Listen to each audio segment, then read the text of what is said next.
وعلى آله وأصحابه أهل الصدق والوفاء أشهد أن لا إله إلا الله وحده لا شريك له وأشهد أن محمدا عبده ورسوله الذي لا نبي بعده سبحانك لا علم لنا إلا ما علمتنا إنك أنت العليم الحكيم وسبحانك لا فهم لنا إلا ما فهمتنا إنك أنت الجواد الكريم أما بعد Jamaah ikhwatul iman rahimakumullah yang sama-sama mengharapkan ridha Allah Subhanahu wa taala. Puji syukur kembali kita panjatkan tidak bosan dan jemu hanya kepada Allah Subhanahu wa taala yang pada kesempatan siang hari ini dengan karunia-Nya, dengan hidayah-Nya masih berkenan memberikan kepada kita semua limpahan karunia dan nikmat-Nya sehingga kita masih bisa beraktivitas, diberikan kesehatan, kesempatan, dua nikmat yang justru sering membuat hamba Allah ini lalai.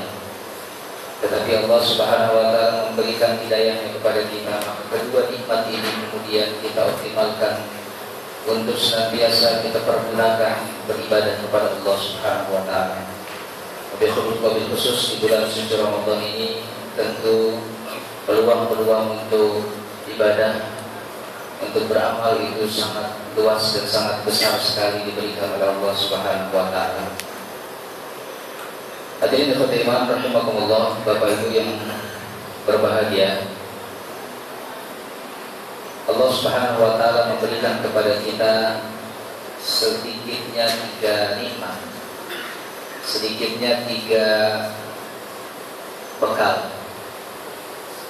Yang pertama, sebelumnya saya sampaikan nutfah atau sperma laki-laki yang diciptakan oleh Allah Subhanahu wa taala itu menurut para ahli biologi membawa 200 juta bakal calon manusia. Dan sebayangkan nutfah mimma indah dalam bahasa Al-Quran, begitu indah dan santunnya Al-Quran membahasakan. Air yang memancar itu kemudian membawa 200 juta bakal calon manusia. Lalu oleh Allah dipertemukan dengan ovum di dalam rahim seorang wanita. Lalu oleh Allah diseleksi. Nah, seleksi dari Allah Subhanahu wa taala, seleksivitas yang Allah berikan, yang Allah terapkan, jadilah kita. Maka bapak-bapak, ibu-ibu adalah hasil seleksi Allah yang terbaik. Dan itu harus kita yakini. Sungguh pun fisik setiap manusia itu berbeda-beda. Ada yang dilahirkan secara fisik mungkin hidungnya mancung, pesek, kulitnya hitam, putih dan lain sebagainya. Tetapi ingat, itu adalah hasil selektivitas Allah Subhanahu wa taala. Bapak Ibu bisa bayangkan, mobil khusus para ibu yang hamil dan melahirkan. Kalau bagaimana kalau 200 jutanya itu tidak diseleksi oleh Allah dan jadi semua? 200 juta berarti ibu-ibu sekali melahirkan itu 200 juta. Dan hasil seleksi Allah Subhanahu wa taala ternyata kita, saya, Anda semua yang lahir kemudian, itulah hasil seleksi Allah yang terbaik. Atau dalam bahasa Al-Quran fi ahsani taqwim. Diseleksi oleh Allah jadi satu atau mungkin kembar, tetapi tidak terlalu banyak.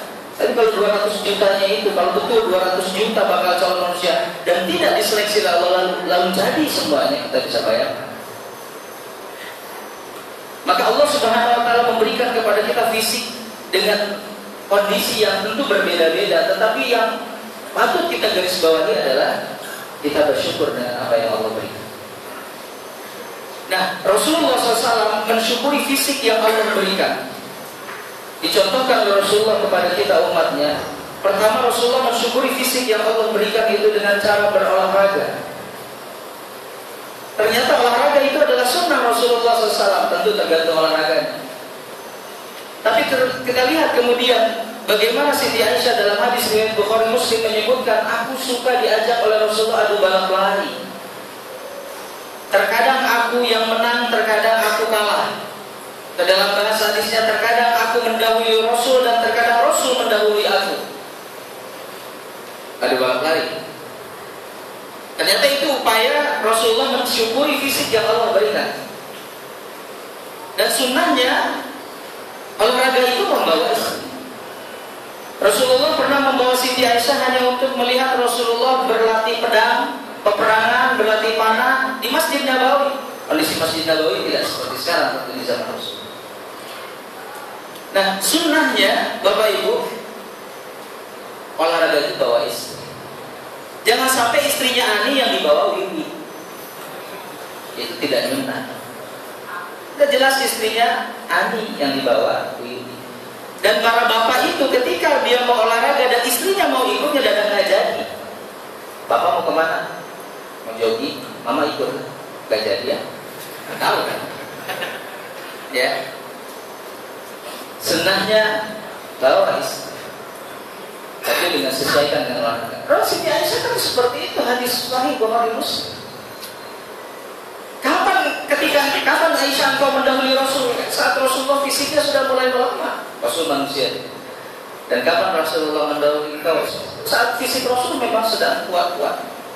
Awal pernikahan beliau dengan Siti Aisyah. Yang pertama. Yang kedua, Rasulullah mensyukuri fisik itu dengan cara pola makan, menjaga pola makan. Inilah yang kemudian hikmah dibalik saum. Kan kata hadis Rasulullah SAW menyebutkan bahwa sumber penyakit itu ada di perut. Perut itu tempatnya makanan. Maka Rasulullah tidak pernah sakit diakibatkan oleh makanan. Cari hadis dalil yang menyebutkan Rasulullah pernah sakit karena makanan, tidak ada. Rasulullah pola makannya itu dengan logika, bukan dengan emosi. Maka Rasulullah itu makan betul-betul saat beliau lapar dan berhenti sebelum beliau kenyang. Pola logika Rasulullah, pola makan Rasulullah yang dengan logika. Berbeda dengan kita mungkin belum lapar udah makan, belum muntah belum berhenti. Maka tentu sumber penyakit itu datang. Coba kolesterol dari mana? Makan. Asam urat, pola makan. Rasulullah tidak pernah. Maka pola makan Rasulullah itu betul-betul dijaga. Itu yang Rasulullah terapkan dengan saum. Kan enak. Bapak, Ibu bisa merasakan nikmatnya saum dengan nikmatnya tidak saum gitu. Kondisi fisik itu seperti apa? Lain Pak. Itu Rasulullah SAW mencontohkan bentuk mensyukuri nikmat fisik yang Allah beri. Yang ketiga, bentuk mensyukuri nikmat fisik yang Allah berikan kepada Rasulullah itu Rasul menjaga kebersihan. Kata Siti Aisyah dalam hadis, Rasulullah itu kalau mau tidur fisiknya bersih, wajahnya bersih, tangannya bersih, kakinya bersih. Karena Rasulullah kalau mau tidur itu selalu wudu. Jadi wudu itu ada yang merupakan syarat sah ibadah, tapi ada wudu yang kemudian menjadi sunnah saja. Imam Bukhari, Imam Muslim ketika ingin menulis satu hadis beliau wudu. Kenapa ada perintah dari Rasulullah SAW? Perluaslah cahaya dari anggota-anggota tubuh, anggota-anggota wudu kalian. Kenapa? Karena Allah, orang yang senantiasa berwudu akan dilahirkan atau akan dibangkitkan di yaumul qiyamati ghurran muhajjalin. Wajahnya berseri-seri. Ada wudu yang terserah mau tidur Rasulullah selalu wudu. Dan kalau wudu Rasulullah selalu bersiwak. Bahasa kita mungkin sikat gigi. Dalam hadis Rasulullah menyebutkan laula an asyqa ala ummati la amartuhum bisiwaki ma'a kulli wudu'in. Sekiranya aku tidak memberatkan umatku, aku akan perintahkan umatku untuk senantiasa berwudu. Senantiasa bersiwak ketika dia wudu. Sekiranya tidak memberatkan, itu tidak. Tapi Rasulullah selalu bersiwak ketika wudu. Bahasa kita selalu sikat gigi. Walaupun dalam keadaan saum, para ulama sepakat siwak atau sikat gigi dalam keadaan saum tidak membatalkan puasa. Sikat gigi tidak membatalkan puasa, yang batal itu menelan odol. Tidak membatalkan puasa. Ini ada pemahaman yang salah dengan hadis la khulufu fami sha'im atyabu min rajul miskin. Jika ada seorang yang saya tanya, kenapa anda nggak pernah sikat gigi ketika saum? Ustaz nggak tahu dalilnya. Coba. Apa dalil? Kan mulut orang yang berpuasa itu lebih wangi dibandingkan dia kasturi. Dan dalam pemahaman dia semakin bau mulutnya itu semakin wangi. Maka mungkin satu bulan dia tidak sikat gigi. Padahal hadis itu yaumul qiyamah nanti di sisi Allah. Di dunia sih ya sikat gigi dan juga menjaga bau mulut kita. Bukan kemudian difahami jangan usah sikat gigi, nggak usah menjaga bau mulut kita. Kenapa? Karena nanti juga wanginya seperti wangi kasturi. Akhirnya kita obral kemudian bau mulut kita, karena dianggap seperti wangi kasturi. Itu ada pemahaman yang salah. Indallah, nanti di sisi Allah yaumul qiyamah, pada hari kiamat. Yang di dunia dijaga kebersihan. Jadi Rasulullah dengan fisik yang Allah berikan, beliau syukuri dengan 3 cara itu. Bekal yang kedua yang Allah berikan yaitu akal. Hadirin khotimah rahimahullah, ada 702 ayat di dalam Al-Quran perintah Allah untuk mengoptimalisasikan akal kita. Ada yang dengan bahasa la'allakum ta'qilun, tafqahun, tadabbarun, tafakkarun, banyak. Sedangkan ayat untuk perintah tentang sholat saja tidak sampai 100. Ayat tentang keadilan saja 46 ayat. Ayat tentang waris kurang lebih 13-14 ayat. Tapi ayat tentang mengoptimalisasikan akal kita 702. Artinya hampir lebih dari 10% dari total keseluruhan ayat-ayat dalam Al-Quran.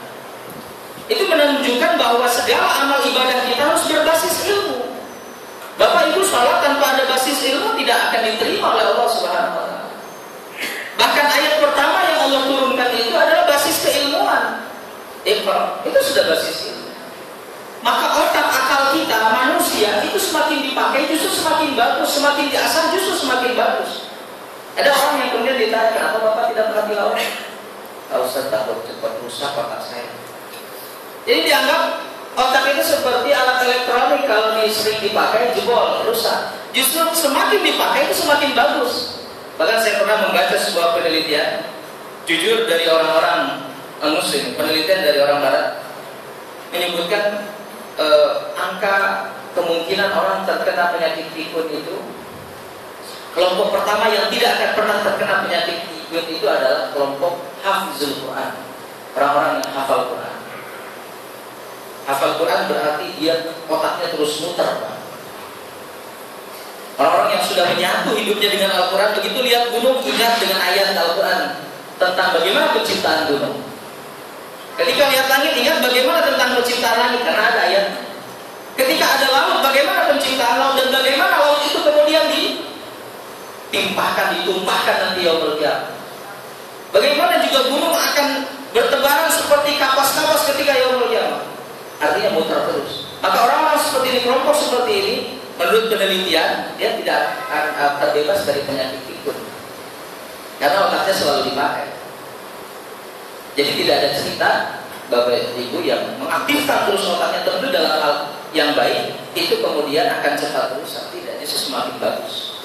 Tentu dalam hal-hal yang positif, dalam hal-hal kebaikan otaknya digunakan bentuk dari rasa syukur kita kepada Allah SWT. Dan yang ketiga, kalau yang pertama dan yang kedua ini Allah Subhanahu wa Ta'ala memberikan kepada manusia fisik dan juga akal itu beda-beda. Fisik ada yang tadi saya sebutkan hitam, putih, kemudian pesek, mancung dan lain sebagainya, berbeda-beda, tapi syukur itu selektivitas Allah. Yang kedua, akal manusia berbeda-beda tentu kemampuan intelektualnya. Tapi yang ketiga, Allah memberikan hati yang itu semua sama rata. Kullu mauludin yuladu 'alal fitrah. Setiap bayi yang baru dilahirkan semua dalam keadaan suci. Semuanya. Artinya hati seseorang itu sama semuanya. Begitu dilahirkan, semuanya dalam keadaan fitrah. Fabawahu an yuhawilani aw yunasirani aw yumajjisani. Nanti kedua orang tuanya yang akan membuat dia menjadi Yahudi, Nasara atau Majusi. Kenapa tidak disebut menjadi Islam? Kenapa Bapak? Karena al-Islam dinul fitrah. Islam itu agama fitrah. Jika ada seseorang yang kemudian memeluk agama Islam, maka disebutkan kamu sudah kembali kepada fitrah, kembali kepada asal. Karena ketika dilahirkan semua fitrah. Jadi walaupun anak itu, bayi itu lahir dari hasil perbuatan haram, perbuatan zina, bayi itu tidak membawa dosa turunan kedua orang tuanya. Yang berdosa adalah kedua orang tuanya. Bayi itu tetap bayi yang sah, bayi yang suci. Dalam Islam tidak ada istilah bayi haram. Sebab kalau ada istilah bayi haram, maka akte lahir anak bapak-bapak semuanya harus dibawa ke MUI untuk dicap halal. Karena kan otoritas halal haram MUI, Pak. Sebab kalau ada istilah bayi haram, anak haram, maka harus ada anak halal. Dan sertifikat anak halal harus dicap dicatat orang institusi yang kompeten. Tetapi dalam perjalanan hidup seseorang, hati manusia ini tidak pernah suci, tidak pernah steril dari dosa. Begitu dilahirkan ya fitrah, tapi dalam perjalanan hidupnya, hati setiap manusia ini akan terkontaminasi dengan dosa. Tidak ada yang steril dari perbuatan dosa. Saya tanya, ada bapak-bapak di sini kayak gue yang hidupnya steril dari dosa? Angkat tangan. Saya kasih hadiah umroh plus Eropa, Pak. Saya berani ngasih itu karena memang tidak akan ada yang angkat tangan. Nah, kalau ada yang angkat tangan, maka itu adalah dosa bapak yang pertama, sok suci. Tidak ada. Saya semuanya pernah melakukan perbuatan dosa. Itu kita akui, Pak. Hati kita tidak pernah steril dari perbuatan dosa, terkontaminasi. Makanya oleh Allah Subhanahu Wa Taala kemudian disediakanlah sarana untuk menyuci, yaitu ibadah. Kata Imam Al-Ghazali, seluruh ibadah yang Allah perintahkan kepada hambanya itu sebenarnya untuk penyuci. Tazkiyatun nafs tujuannya. Sholat ke sholat jadi penyuci, jadi pembersih. Wudu ke wudu jadi pembersih. Umrah ke umrah jadi pembersih. Ramadan ke Ramadan atau saum ke saum jadi pembersih. Haji ke haji jadi pembersih. Semuanya jadi pembersih. Tujuannya tazkiyatun nafs. Maka jika hidup ingin berkah, jangan lupa selalu membersihkan hati kita, karena sadar bahwa hati kita itu tidak pernah steril dari perbuatan dosa. Sedang kemudian menurut Ibnu Al-Qayyim Al-Jauziyah ada dua kelebihan minimal, dua kelebihan orang yang senantiasa membersihkan hatinya, atau dalam bahasa Al-Quran, qad aflaha man zakkaha wa qad khaba man dassaha. Orang yang bahagia, orang yang senantiasa menyucikan hatinya, jiwanya, dan rugi orang yang senantiasa mengotorinya. Ibnu Al-Qayyim menyebutkan bahwa orang yang suka menyucikan dan membersihkan hatinya baik dengan ibadah secara luas, zikrullah atau ibadah-ibadah seperti sholat dan lain sebagainya. Yang pertama, dia akan mudah mendoakan kebaikan bagi orang atau memaafkan kesalahan orang lain. Karena sadar bahwa dirinya juga banyak salah. Mudah mendoakan. Misalnya di sini ada Pak Agus namanya misalnya. Saya kasih contoh. Pak Agus itu sakit, dirawat di rumah sakit. Maaf kalau ada kesamaan. Sakit dirawat di rumah sakit, lalu oleh jamaah lain ini kemudian dijenguk ke rumah sakit. Ditanya, Pak Agus sakit apa? Ya, sakit tipes, bapak-bapak. Gak apa-apa, Allah Maha menyembuhkan. Pak Agus apa dasar? Tapi sakit di sini, gak apa-apa. Itu adalah penggugur dosa Pak Agus. Karena berkata Rasulullah, ketika kita sabar menghadapi ujian atau penyakit, maka kita akan menggugurkan dosa-dosa kita. Insya Allah, Allah Maha menyembuhkan. Pak Agus ini hanya ikhtiar saja di rumah sakit. Dokter itu cuma mengobati, yang menyembuhkan Allah. Orang yang mendoakan Pak Agus ini hatinya bersih, mudah mendoakan kebaikan. Dan Pak Agus kemudian menjadi semangat, termotivasi. Ya Allah, teman-teman saya di kantor mendoakan, menjenguk saya harus sembuh. Enak? Jangan sampai Pak Agus sakit apa? Sakit tipes, sudah berapa hari? 3 hari. Pak Agus sumpah, saudara saya ada 5 meninggalnya. Sumpah betulan, pakai sumpah sekarang. Sama penyakitnya tipes seperti Pak Agus. Pak Agus 3 hari kelihatan sudah lebih parah tapi masih kuat. Saudara saya hari kelima meninggal. Sama di rumah sakit ini 202 saudara saya, Pak Agus 203 kabarnya. Itu mungkin Pak Agus gak sampai 5 hari. Artinya apa? Orang yang mendoakan, aku mendoakan, dia tidak pernah melihat, merasa sedih melihat orang juga sedang diuji gitu. Hatinya penuh dengan kedengkian. Ada orang beli mobil, si Pak Wawan beli mobil, tahu meridit, sampai diteliti keriditannya itu. Padahal alhamdulillah kan bisa nebeng kalau ada tablik akbar dan lain sebagainya. Ada juga anaknya Pak Hendra di wisuda, ada mata yang pertama. Ya Allah, itu saya gurunya lagi, itu anak bodoh banget, masa bisa di wisuda. Paling juga skripsinya nyontek. Saya gurunya tahu. Jadi tidak ada kemudian kebersihan hati untuk mendoakan kebaikan kepada orang lain dan ikut gembira ketika orang lain mendapat nikmat, dan ikut juga bersedih ketika orang lain saudaranya mendapatkan musibah. Yang kedua, kata Ibnu Qayyim, orang yang bersih hatinya itu adalah orang yang, kata Ibnu Qayyim, khusyuk ibadahnya. Nanti akibatnya akan khusyuk ibadah. Bapak Ibu kalau habis sholat kan ada wirid zikir, semua sama sebenarnya. Ada assalamualaikum warahmatullahi wabarakatuh. Kemudian ada subhanallah. Semua sama, yang beda adalah khusyuk. Ada orang yang assalamualaikum warahmatullahi wabarakatuh khusyuk, tapi ada orang assalamualaikum itu matanya kemana-mana. Terus temannya lewat, jadi ngajak makan nanti dulu lagi wirid, sambil bisa komunikasi sambil wirid. Atau kalau di rumah ibu-ibu punya anak namanya Siti misalkan, Siti berarti tukang sayur, beli ayam 2 kilo Siti, bayam 3 ikat, tawar Siti bilangin mama lagi wirid, bisa sambil belajar. Atau ada yang lebih parah soal itu, Siti gedein volume TV, Gaji Muhyiddin belum tamat juga, itu bisa sambil belajar. Karena mana kehusyuan ibadahnya gitu. Ya. Yang saya katakan itu rekayasa tuh benar Pak? Alaman. Terima kasih atas kejujurannya. Nah, itu yang pertama, bersihkan salawatnya jika hidup ingin berkah. Yang kedua, hidup ingin berkah, jalan hidup itu dengan syukur dan sabar. Pak, hidup itu tidak datar ya. Kata Aristoteles ya, kalau saya boleh mengutip, tidak salah secara maknanya, life is never flat. Hidup tidak datar, hidup tidak rata. Walaupun menjadi iklan kritik ya. Padahal tidak ada hubungannya antara kritik dengan life is never flat. Kalau perlu, kritik is never flat. Karena memang kritik tidak ada yang datar, tidak ada yang rata. Hidup itu tidak datar Pak, hidup tidak rata, hidup itu fluktuatif, hidup itu turun naik. Maka buat 2 garis, garis atas syukur, garis bawah sabar. Kalau Bapak Ibu sedang diuji dengan kesuksesan oleh Allah, maka mentoknya disyukur. Ketika diuji dengan keterpurukan, maka mentoknya disabar. Itu yang membuat kata Rasulullah, seluruh perkara orang yang beriman itu menakjubkan, mengagumkan. Ajaban li amril mu'min. Sungguh menakjubkan urusan orang beriman. In asabathu sarra syakara. Kalau diuji dengan kelapangan, kesuksesan, dia bersyukur. Bahwa khairullah, itu baik baginya. Wa in asabathu dharra sabara. Kalau diuji dengan kesulitan, kesempitan, dia bersabar. Bahwa khairullah, dia itu baik dan juga bagus.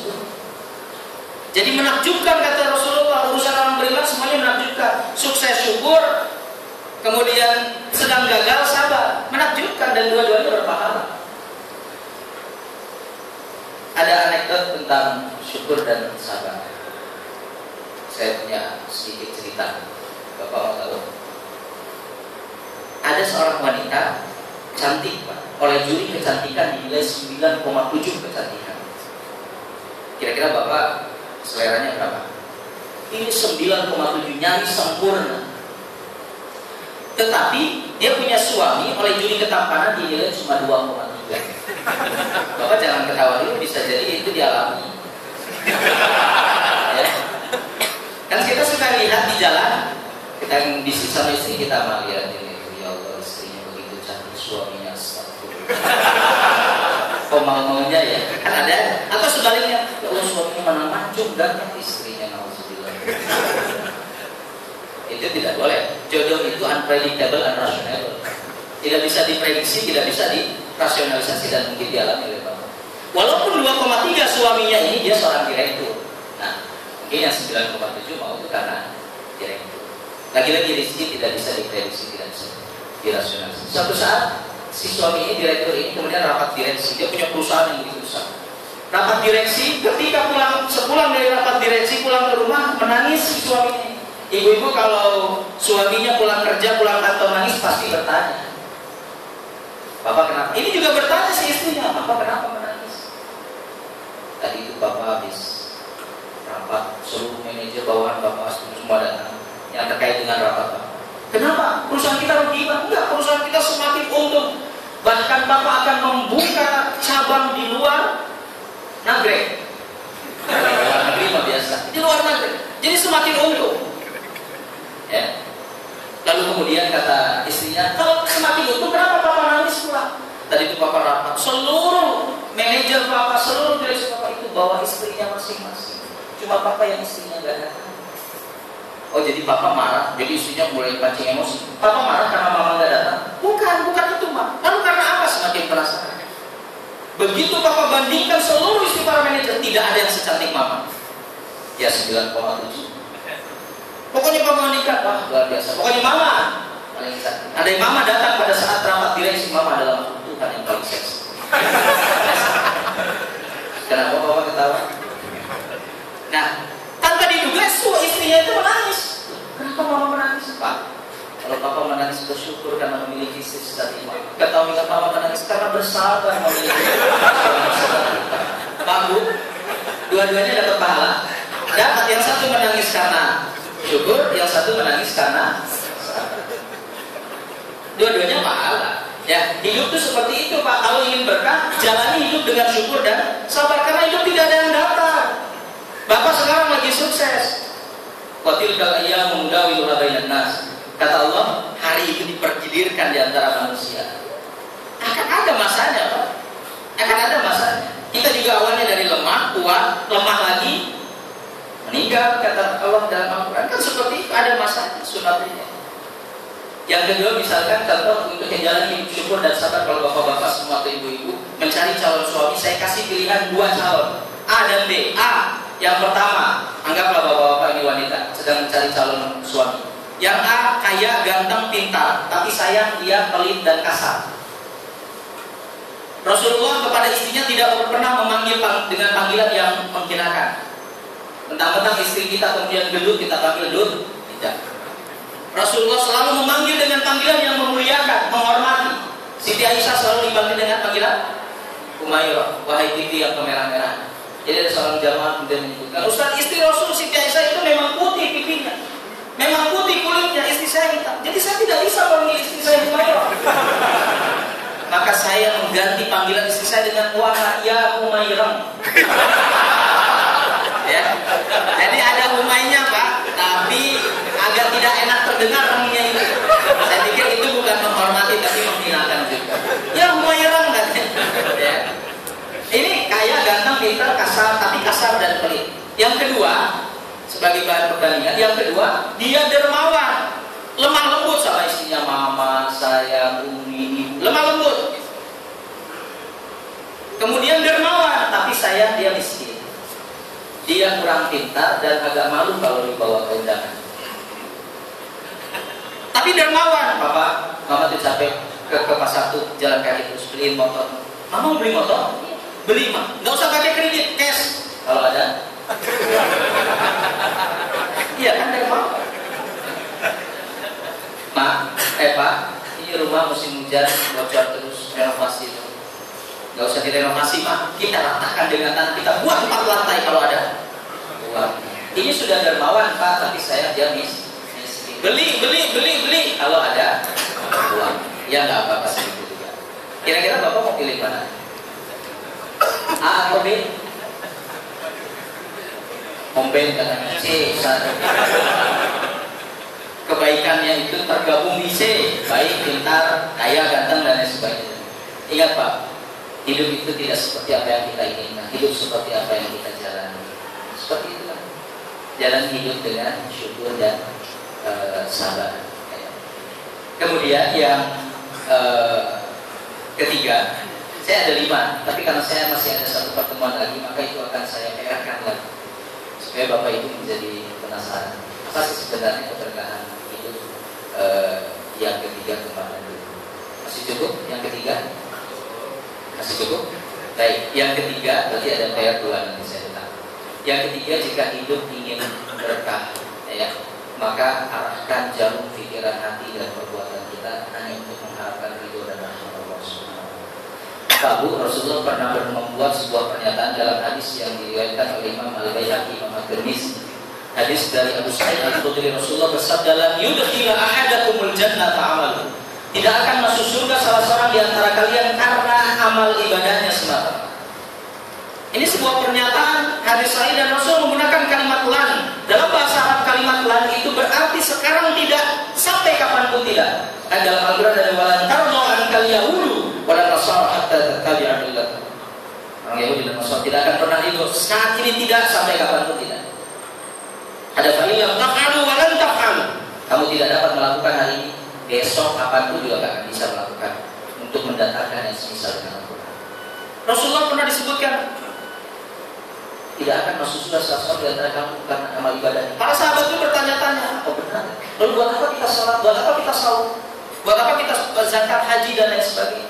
Kalau itu tidak menyebabkan kita masuk surga. Maka para sahabat bertanya, wala anta ya Rasulullah? Bagaimana dengan kau ya Rasulullah?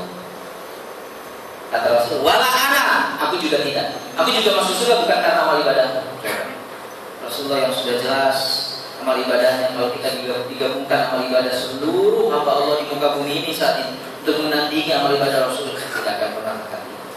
Tapi bukan itu penyebab Rasulullah masuk Islam, masuk surga semata-mata. Rasulullah, saya kasih contoh. Pertama, dakwah beliau. Rasul pernah dakwah di Mekah, artinya awal beliau diangkat menjadi seorang Rasul, seorang Nabi, kemudian suruh berdakwah di Mekah. Apa yang terjadi? Ditolak mentah-mentah, ditolak habis-habisan, padahal di tanah kelahirannya. Dan yang menolak beliau, dakwah beliau adalah saudara-saudara beliau, paman-paman beliau sendiri. Lalu Allah memerintahkan Rasul untuk berdakwah ke kota Taif. Ini kan menjadi harapan besar bagi Rasulullah. Siapa tahu di Mekah saya ditolak, tapi siapa tahu di Taif saya diterima. Kan ada harapan. Jadi Rasulullah semangat. Ada bentuk harus hijrah ini beneran. Udah tersumbat di sini di Mekah, cari saluran lain. Suruh ke Taif, gembira. Sungguh pun jaraknya 150 km kurang lebih dari kota Mekah. Rasulullah semangat. Kayak orang Taif bakal terima. Datang beliau jalan kaki ke Taif, sampai ke Taif diterimakan dakwah Rasul? Tidak. Yang dialami dan diterima oleh Rasulullah, dilempari batu sambil disebut Majnun. Orang gila. Maaf Pak, Rasulullah udah kayak orang gila benar. Dikejar, disebut orang gila udah kayak maling. Kita kalau menyaksikan Rasulullah saat itu seperti itu, kayaknya juga nggak tega, dan bahkan kemudian menjadi penolong pertama, ya garda terdepan untuk menolong beliau. Rasul dikejar-kejar. Nah, beberapa lemparan orang Taif itu mengenai pelipis beliau, mengenai wajah beliau, jadi wajah beliau penuh dengan darah. Dalam hadis kemudian Rasulullah bersembunyi di sebuah kebun anggur di kota Taif. Lalu kemudian datang Jibril menawarkan bantuan. Bapak kalau dalam kondisi terzalimi, tersakiti, ada yang menawarkan bantuan untuk membalaskan sakit hati Bapak, pasti saya yang tetap menerima. Ini yang nawarin Jibril. Jibril kan datang ke Rasulullah, Bapak Ibu, bukan iseng. Jibril datang kepada Rasulullah atas perintah Allah, bukan main. Lalu Jibril menawarkan kepada Rasulullah, Muhammad, kalau engkau mau atas izin Allah, aku timpakan bukit Uhud ke penduduk Taif. Bapak Ibu yang pernah melihat bukit Uhud langsung atau lewat TV, betapa besarnya itu bukit Uhud, atau gunung Uhud, Jabal Uhud, itu akan ditimpakan oleh Jibril atas izin Allah Subhanahu Wa Taala. Kalau Muhammad mau, kata Jibril saat itu, aku nggak tega melihat perlakuan orang-orang Taif kepada engkau. Kalau mau ditimpakan begitu. Rasulullah terima? Rasulullah mengiyakan nggak? Tidak. Mungkin kalau saya ditawarin, begitu sekalian laut merah, tanggung lah. Biasaan orang Taif. Ya. Kalau saya, tapi Rasulullah tidak. Jibril, kalau kamu menimpakan bukit Uhud ke penduduk Taif, kemudian semua binasa, siapa yang jadi pengikutku nanti? Sepeninggal aku, siapa yang jadi pengikutku? Karena Rasul membayangkan orang Mekah kan belum jelas. Terus siapa yang jadi pengikutku? Rasul berpikir, aku nggak mau seperti nabi-nabi terdahulu, artinya umat-umat para nabi terdahulu. Begitu mereka durhaka kepada nabinya, membangkang kepada Rasulnya, dibinasakan habis sama Allah. Baik itu dengan banjir, baik itu dengan hujan batu, baik itu dengan petir yang menggelegar, habis semua, selesai. Aku nggak mau, kata Rasulullah. Maka Rasulullah menjawab dengan sebuah doa, Allahumma ighfir lahum fa innahum qaumul la yafqahun. Ya Allah, mereka itu kaum yang belum paham, ampuni mereka. Lahirkan dari mereka generasi yang saleh. Kalau saat ini belum diberi hidayah oleh ya Allah, generasinya kasih hidayah. Maka terbukti dalam Fathu Makkah, wa ra'aitan nasa yadkhuluna fi dinillahi afwaja. Orang-orang Taif juga ikut berduyun-duyun masuk ke dalam Islam, masuk ke Islam, dan Rasul tidak pernah nandain ente yang pernah lemparin anak batu, ente yang pernah caci makian dengan Majnun, jangan nggak boleh masuk Islam. Tidak, semuanya dari oleh Rasulullah. Buah dari doa Rasulullah. Pak, dakwah sekarang yang apa? Dijemput, diantar, disambut, pokoknya dijamu semua. Saya kalau datang ke Lembang ini untuk menyampaikan tausiah, jangankan oleh batu saya dilempar, oleh bapak-bapak, oleh tisu saja, saya balik lagi. Sambil di jalan mungkin saya doakan, ya Allah, lantahkan mereka. Lantahkan mereka dengan tanah. Dan kau sisakan mereka di muka bumi. Itu dulu lah. Rasulullah tidak seperti itu. Kalau saya mungkin seperti itu. Yang kedua, ibadah Rasul. Rasul pernah tengah malam bengkak kakinya dipijit oleh Siti Aisyah. Ya Rasulullah, suamiku satu malam dua malam minggu dulu nggak usah tahajud. Bengkaknya kaki Rasul karena satu malam dua malam minggu dulu nggak usah tahajud. Kan surga sudah dijamin, kesalahanmu kalaupun ada ya Rasulullah, yang lalu dan yang akan datang sudah diikuti, karena ngapain lagi bahas? Capek-capek. Kata Rasulullah, afala aku na'abdan syakur. Tidakkah kau melihat ingin aku menjadi hamba Allah yang bersyukur oleh Aisyah?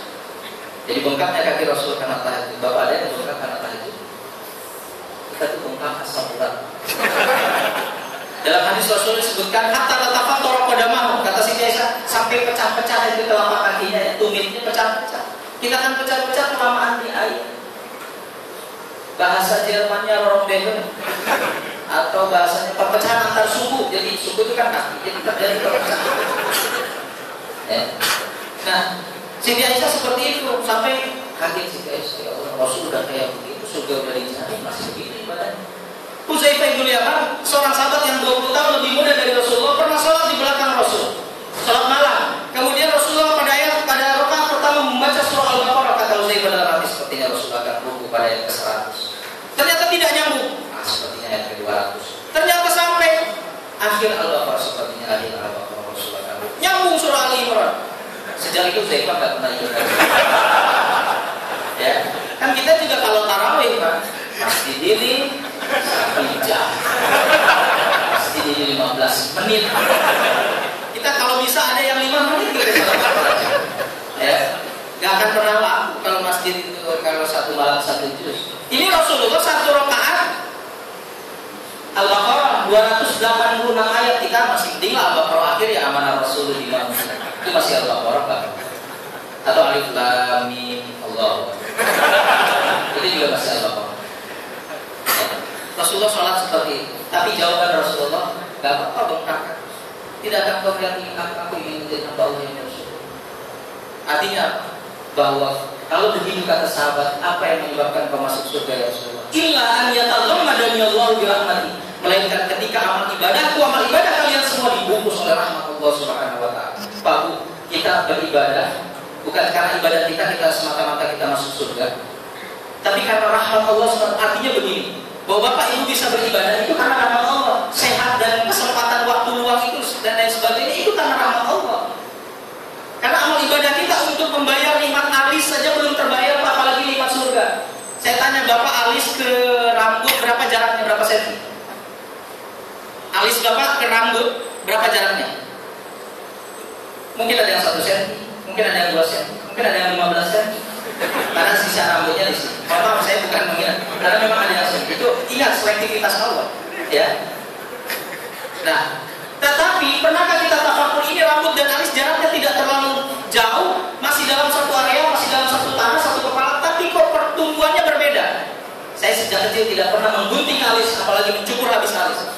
Tapi rambut sebulan sekali. Tapi kenapa kok beda pertumbuhan? Padahal ini jaraknya cuma dekat kali. Kalau kita tanam dalam satu tanah, satu pot, ini tanaman satu sejenis, itu kan tumbuhnya insya Allah. Ternyata makanan atau gizi yang Allah suka untuk alis bukannya mempertahankan, dan makanan yang Allah suka untuk rambut bukannya untuk menunjukkan.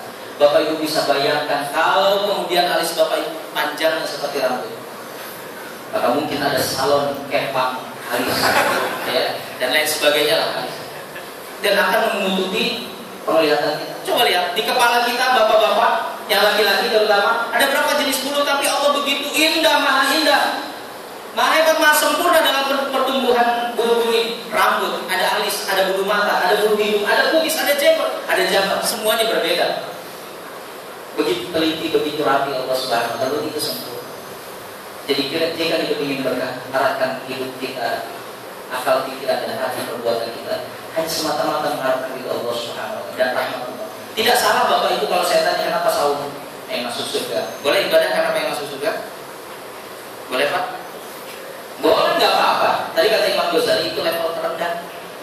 Bagaimana dinaikkan levelnya lebih elegan bahwa kita berharap beribadah itu karena ingin mengharapkan ridho dan rahmat Allah Subhanahu wa taala. Kalau udah Allah sudah ridho dan rahmat kita apa aja mau? Apa aja dikasih lah. Jadi Itulah rahmat Allah. Kasih sayang Allah tak berujung, tak berhenti. Itulah rahmat Allah Subhanahu wa taala. Nah, jika hidup ini berkah, yang ketiga, arahkan jarum pikiran hati dan perbuatan kita untuk sama-sama mengharapkan ridho dan rahmat Allah Subhanahu wa taala. Karena itu yang kemudian akan memilih kita masuk ke dalam surga Allah Subhanahu wa taala. Mungkin itu saja dulu Bapak Ibu yang dirahmati Allah Subhanahu wa taala. Masih ada satu pertemuan ya, itu hari Senin. Insyaallah dilanjutkan lagi nanti sambungannya, dan saya akan tanya minimal katanya kalau dalam keadaan sahur konsentrasi otak itu semakin meningkat. Jadi pertemuan kedua nanti saya akan tanya masih ingat yang tiga itu. Kalau tidak ingat berarti banyak-banyak lebih banyak mendekatkan diri kepada Allah. Artinya kata para ahli, orang yang akan diwafatkan oleh Allah itu 3 tahun belakang terakhir itu akan diturunkan tingkat intelektual. Seperti pesawat kalau mau landing itu akan diturunkan kecepatannya. Kalau bapak ibu sudah agak lupa di rumah, misalnya bapak memanggil anaknya, Bayu, sini Bayu apa pak? Bapak lupa, kamu silakan, udah kamu sana. Nah apa ingat Bayu sini? Nah itu semakin sering mendekatkan diri kepada Allah. Itu penelitian Allah, ya. Nah bapak ibu yang dirahmati oleh Allah SWT, mudah-mudahan ada dan manfaatnya, khusus bagi saya dan bapak ibu semua. Sebelum itu apa ada jawab? Tidak. Baik, cukup sekian yang bisa saya sampaikan. Mohon maaf jika ada kekurangan dan kesalahan. Dan itu dengan doa kepada Allah Subhanahu wa taala.